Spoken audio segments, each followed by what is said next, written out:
Pengurusan perosak secara bersepadu atau IPM adalah satu pendekatan pengurusan makhluk perosak secara holistik. Melalui pelbagai gabungan kaedah kawalan, ia dapat membantu dalam mengawal populasi perosak ke tahap yang mudah diurus dan meminimalkan risiko terhadap kesihatan manusia dan alam sekitar. Matlamat utama amalan IPM dalam pertanian adalah untuk memastikan pengeluaran bahan tanaman bebas perosak secara mampan. 3 fokus utama amalan IPM adalah pencegahan, pemantauan dan penilaian serta pengawalan perosak. Sebagai langkah permulaan, usaha sepenuhnya harus dilakukan untuk mencegah serangan perosak, penyakit dan masalah rumpai bagi mengelakkan atau mengurangkan keperluan tindakan kawalan. Contohnya, membuat penggiliran tanaman dengan menanam tanaman berbeza di kawasan yang sama pada setiap musim. Memastikan membuat jarak atau kepadatan tanaman yang optimum. Memilih benih tanaman atau keratan pokok daripada varieti rintang penyakit atau perosak. Dan memastikan kebersihan sentiasa terjaga di dalam dan di sekitar ladang. Seterusnya, pemantauan dan penilaian adalah kaedah pemeriksaan tanaman dan keadaan di sekitar ladang secara sistematik. Ia adalah bagi mengenal pasti kehadiran dan tahap populasi perosak, penyakit dan rumpai.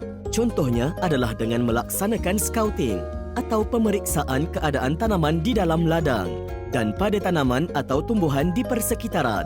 Selain itu, digalakkan untuk menjalankan pemantauan perosak dengan menggunakan sistem amaran awal atau early warning system yang mengaplikasikan rekod ramalan cuaca untuk memberitahu petani tentang kemungkinan berlakunya peningkatan populasi dan serangan perosak akibat keadaan cuaca yang bersesuaian dengan biologi perosak tertentu.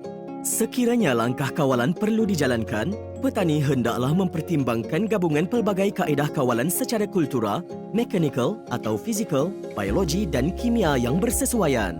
Sebagai contoh, menggunakan kaedah mekanikal atau fizikal untuk mengawal atau menyingkirkan perosak, penyakit dan rumpai.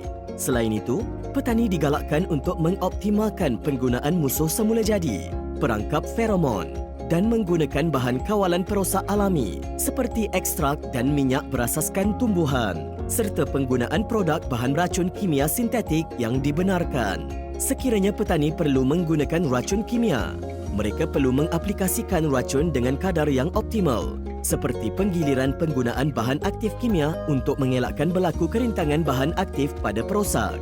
Kesimpulannya, IPM adalah sistem pengurusan perosak yang fleksibel.